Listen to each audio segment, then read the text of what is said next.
Hi, my name is Watrahyel James Mshelia. I am a 21-year-old. I come from a family of 6. I'm the last child.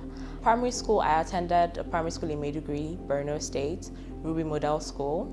For secondary school, I attended a secondary school in Kaduna, Faith Academy. Then for university, I attended Bowen University. My childhood was good. I had my family always around. We had a good time. You know, I went from state to state, basically, from schooling in Maiduguri to schooling in Kaduna to schooling in Osun State. So I got to experience, a bit of culture here and there. I have an amazing family, amazing siblings, amazing aunties and uncles that were always around, very supportive, and it was just an amazing time, being a child, having fun, running around, being very carefree, you're not worried about bills or adulthood and all of that. It was just an amazing time to be in.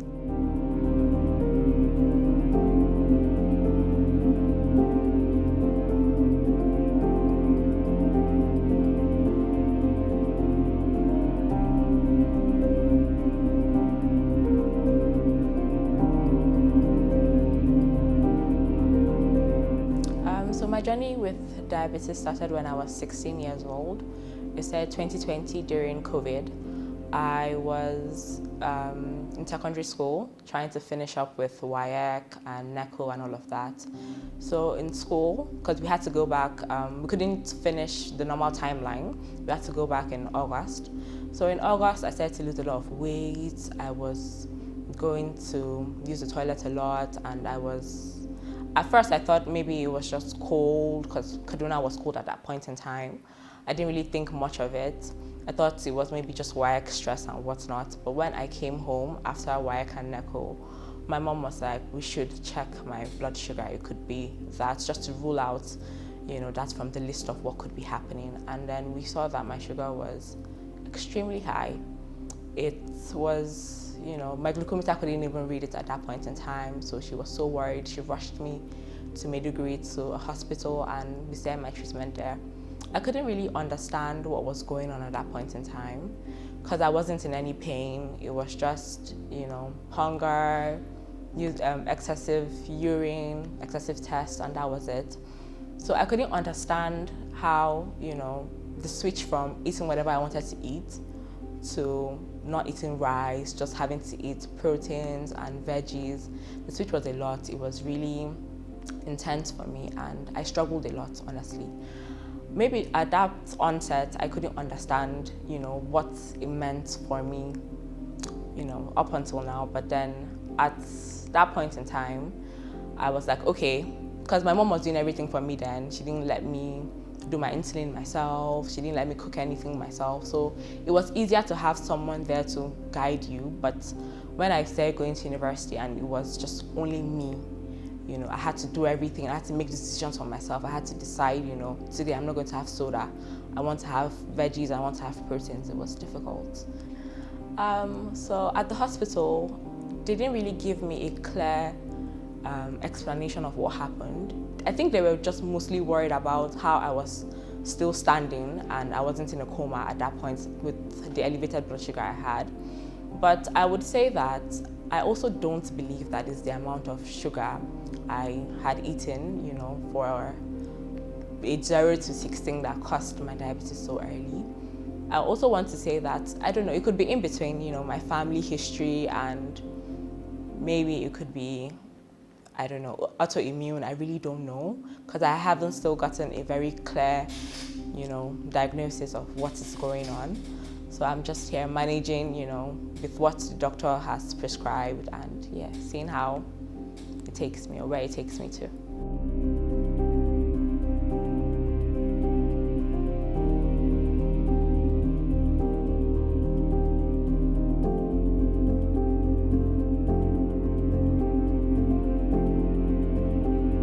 So from 2021 to 2024, I wasn't managing my diabetes at all.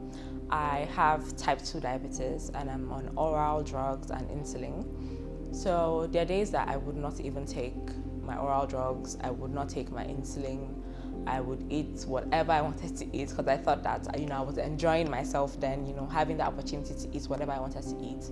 So when I got into university, I was 16, and when there's this African mentality where they try to keep you at home and they try to do everything for you, and one day they're just like, okay, out the door, go to university and socialize and all of that. So then I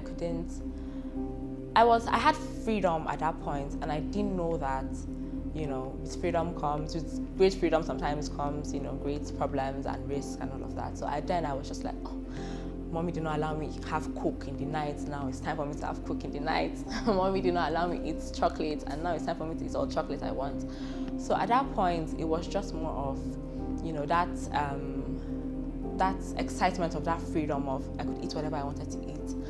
And I couldn't understand that, it's my body I am affecting. And at the end of the day, I would be the one to suffer these things. I just wanted to enjoy the freedom and eat everything that was available. I think if I had better orientation, I would have managed it properly. Because when I was diagnosed, they didn't really explain. They didn't even tell me that these are the possible complications.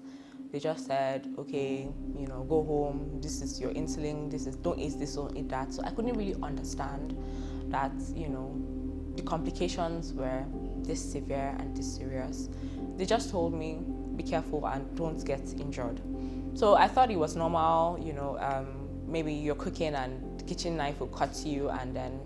So I think at times like that, when things like that happen to me, I would see that the wound will heal up in like 2-3 days. So I felt like maybe they don't really know what they're saying, and then for school, if we had a nutritionist, or at least maybe they paid special attention to people who have certain health conditions, I think that would have helped a lot, because universities, they just give you carbs, basically spaghetti and rice every day, all day long.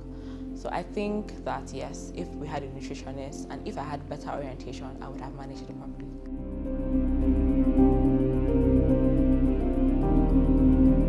2024, I was a fresh graduate. I had, so many expectations. I was ready to, go into the corporate life, wear my suits, wear my office pants and go to work.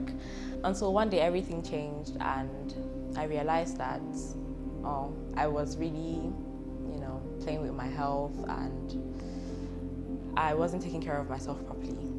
So on September 30th, I had an accident. I had a fracture in my left leg. I broke my tibia and fibula. I was going out with my friend. I was taking her to school, now university, for course registration, and we were in a car. And all of a sudden, the next thing I remembered was people shouting, I could see smoke, and they were rushing us to the hospital. And months after, everybody after the accident is fine, moving around, doing everything that they used to do except me. And I couldn't really understand at that point, why my situation was different, why my leg wasn't healing, why they kept on saying I had infections after infections, until one day I was, it really dawned on me that, it was my diabetes. The 4 years of uncontrolled sugar I had, it was time to pay up for it. It was time to really, really pay up for it. So I had to change my diet completely. I had to take my drugs diligently, and even at that, doing all of that, making sure my sugar is very controlled, I am still suffering some consequences from that particular time that my sugar was really uncontrolled.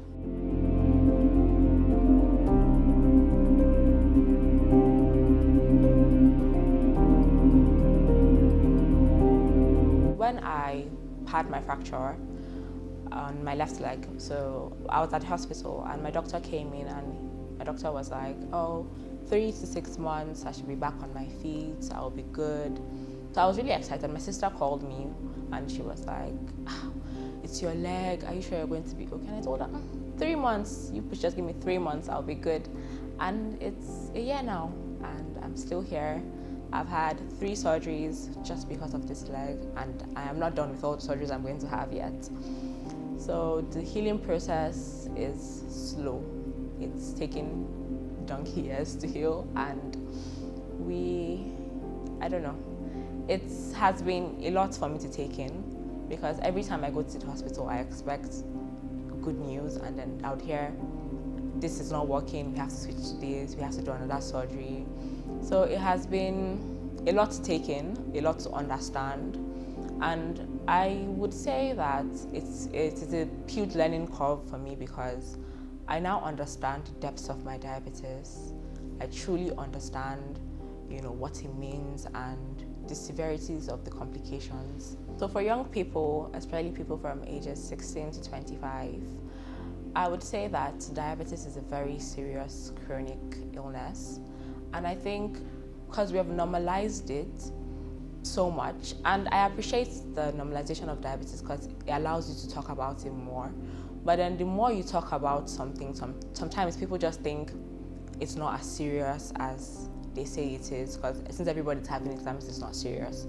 But then I want you to know that it is very serious, and your lifestyle is really important. The things you eat, the sedentary lifestyle you have, that you're not working out, you're consuming a lot of alcohol, you're eating a lot of sweets and sugars. I'm not saying that you shouldn't eat those things on a normal, you shouldn't eat those things, but then you should be very careful when you eat them. You shouldn't eat them every day. You can have sweets, you can live your lifestyle, yes, but then just be very careful, because you don't know who will be lucky and who will not be lucky.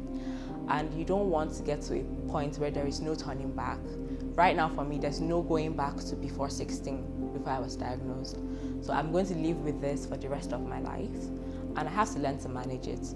But for you that you don't have it yet, or maybe there's a family history, I think you should be very careful.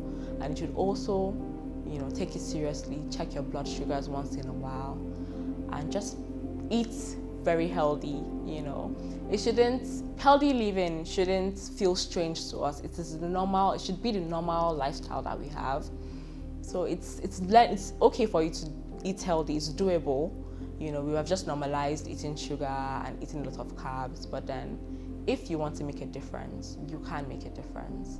And I wish I had made a difference in my lifestyle. So I believe that the government could do better when it comes to diabetes awareness. For schools, especially universities, where these kids this is the first time probably they're experiencing freedom, and they have opportunities to eat whatever they want to eat. I think it would be good if the medical records they are asked to present before starting school would be taken seriously, so that they can single out those people who need extra help, especially with nutrition, and figure out a way to make their lives easier for them. And I think hospitals, I would always say this, I think blood sugar should be part of vital signs at the hospitals. We do the pulse, we do the blood pressure, we do weight and height, but I think blood sugar should also be part of vitals at the hospitals. And for the federal government, I think it would be good to empower hospitals, especially primary healthcare centers, because this is the first line of treatment people receive, especially in underserved communities. They don't have general hospitals, they don't have teaching hospitals, they go to primary healthcare centers. And most times, people go to primary healthcare centers, there's no light, there's no water, there's no test strips for blood glucose testing. So I think the federal government should empower primary healthcare centers especially. A lot of people rely on them, even though we think that maybe they're just there for fancy, but a lot of people rely on primary healthcare centers. So I think empowerment and maybe distribution of funds to make sure that these primary healthcare centers have the needed resources and equipment to help people. So going forward on my campaign on diabetes, I have been creating awareness with the Funmilayo Florence Babalola Foundation, FFB. It's an amazing organization which I had joined in, I think, May. I attended their first outreach in January and I was amazed. I saw people testing blood sugars, blood pressures, and it was the first time I experienced something like that. In school, we would hear about health outreaches, but I had never been to one.